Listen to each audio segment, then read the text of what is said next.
안녕하세요. 스포츠 클래식입니다. 이전에 찾아왔던 전반기 정리 컨텐츠, 이번에는 6위부터 10위까지 하위 리그 편으로 돌아왔습니다. 이렇게 좀 좋지 않은 성적을 보인 하위권 팀들은 과연 어떤 문제가 있어가지고 조금 가라앉은 순위에서 후반기를 맞이하게 됐는지, 그리고 뭔가 희망을 보일 수 있는 팀은 어디가 있는지, 이런 걸 좀 찾아봤습니다.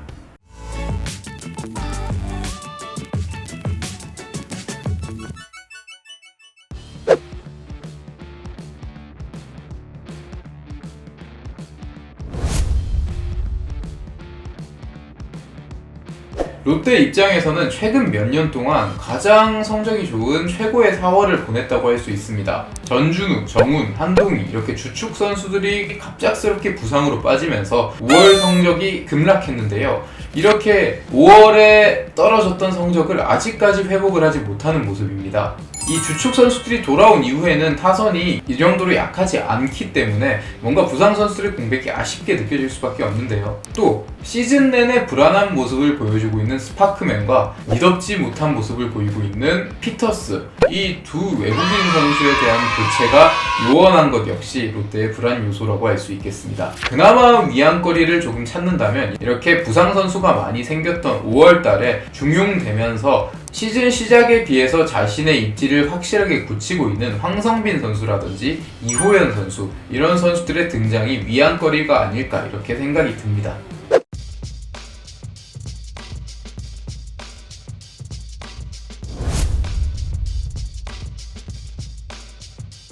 (7년) 연속 한국 시리즈 진출이라는 금자탑을 쌓았던 두산은 올 시즌 전반기를 7위로 마감하고 말았습니다. 두산 김태형 감독은 2015년에 부임한 이후 가장 어려운 시기를 맞이하고 있는데요.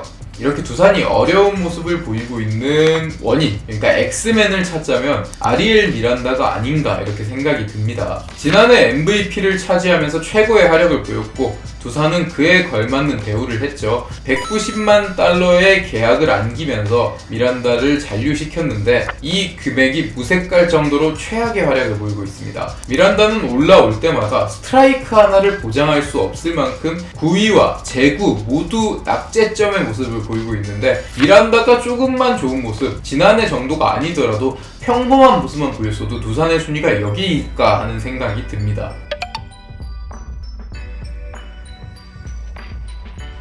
그런데 진짜 아쉬운 부분은 미란다를 포함한 선발진이 무너지면서 불펜의 혹사가 더해지고 있는데요. 올 시즌 두산의 발견이라고 할 수 있죠. 150km에 달하는 빠른 볼을 던지는 힘있는 불펜 투수 정철원이 시즌 내내 조금 많은 기용으로 혹사를 당하고 있는데, 이 덕에 정철원 선수의 구위가 시즌 초반 처음 나타났을 때에 비해서 확실히 떨어지는 모습은 아쉬운 부분입니다. 이 부분 역시 선발진이 조금 버텨줬다면 불펜이 이렇게 고생을 했을까 하는 생각이 드네요.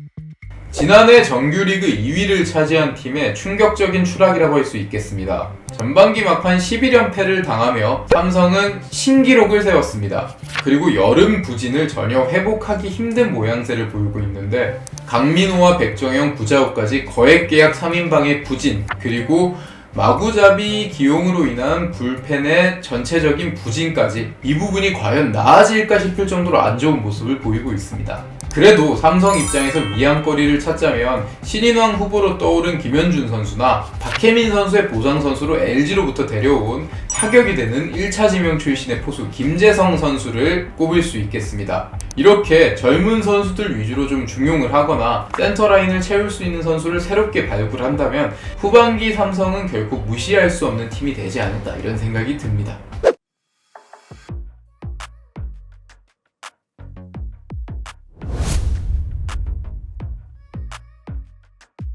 NC는 라인업만 보면 정말 후덜덜이라는 소리가 나올 정도로 막강한 라인업인데요.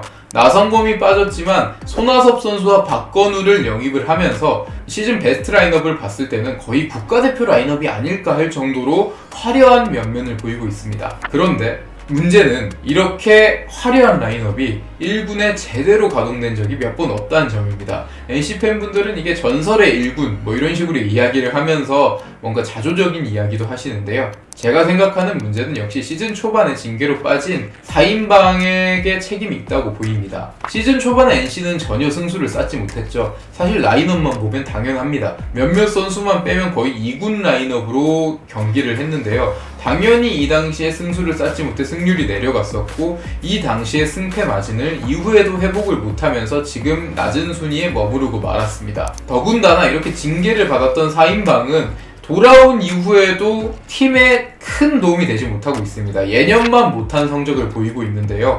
이 박민우, 이명기, 권희동, 박성민까지 이 4인방이 후반기에는 어떤 모습을 찾을지가 NC 입장에서는 변수가 되지 않을까. 그리고 이들이 원래의 모습을 찾는다면 NC는 치고 올라갈 동력을 얻지 않을까 이렇게 생각이 듭니다.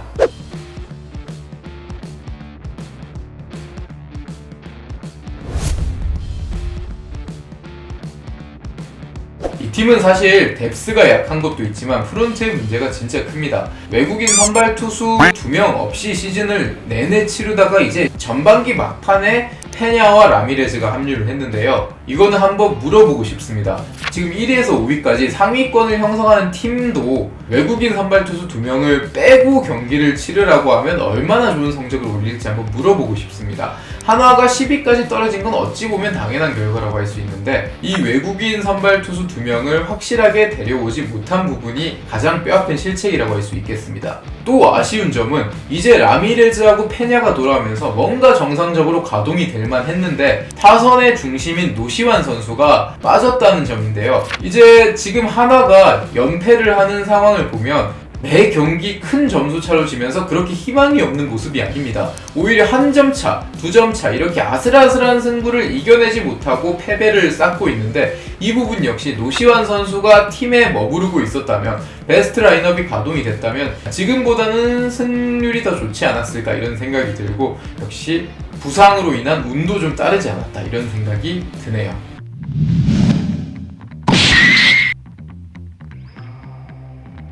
솔직히 이렇게 승차가 많이 벌어진 상황에서 5위와 6위의 승차가 많이 벌어진 상황에서 누군가 올라갈 수 있다. 하위 팀 중에 희망이 있는 팀이 있다. 이 팀이 꼭 올라갈 거다. 이렇게 말씀을 드리긴 조금 어렵습니다. 사실 돈을 걸거나 내기를 하라고 하면 1위 팀에서 5위 팀까지 5강이 변동이 없는 게 가장 확률이 클 것 같은데요. 특히 애초에 갑작스럽게 연승을 쌓아서 승률을 회복할 수 있는 팀이면 여기까지 떨어져 있을 거라는 생각이 안 들어서 조금 희망이 많이 보이진 않는다 이런 생각이 들지만 그래도 한 팀을 꼽자면 저는 롯데 자이언츠를 꼽고 싶습니다. 현재 롯데는 팀 OPS와 팀 평균 자책점이 6위에 올라와 있습니다. 그나마 하위권인 팀 중에는 투타 밸런스가 제일 적절한 게 롯데가 아닐까 이렇게 생각이 들고요. 특히 이 OPS에는 뭔가 괴리감이 있습니다. 타율과 장타율 그러니까 이 치고 멀리 치고 하는 부분에는 롯데는 분명히 상위팀하고 비교해도 꿀리지 않는 좋은 타율과 장타율을 보이고 있는데 출루율이 최하위 수준으로 낮은 게 문제입니다. 그래서 뭔가 롯데가 치는 거에 비해서 득점 효율을 잘 못 가져가고 있는데 이 부분을 물론 팀의 성향을 갑작스럽게 바꿀 수는 없겠지만 조금 더 공을 많이 골라내고 신중한 야구를 한다면 롯데의 팀 득점력은 더 올라갈 거기 때문에 지금보다 좋은 성적을 올려서 반등에 도전을 할 수 있지 않을까 이런 생각을 해봅니다. 네, 스포츠 클래식이 준비한 전반기 정리 컨텐츠는 여기까지인데요. 이제 이렇게 하위권을 형성하고 있는 팀이지만 반전은 어느 팀에게나 가능성이 열려있다고 봅니다. 뭐 12팀, 최하위로 쳐져 있다고 하더라도 시즌이 끝난 것이 아니고 6위, 7위, 8위 이런 식으로 하위권에 있다가 연승을 달리고 후반기 갑작스럽게 반전을 보이면서 상위권에 진출을 하는 경우도 분명히 있었기 때문에 포기할 때는 아니고 반등을 한다면 그 드라마 역시 하위권에 머물러 있는 팀 팬분들에게 정말 즐거운 드라마를 보여줄 수 있지 않을까 하는 생각이 듭니다. 예, 스포츠 클래식이 준비하는 컨텐츠는 여기까지고요. 다음 시간에 또 뵙도록 하겠습니다. 감사합니다.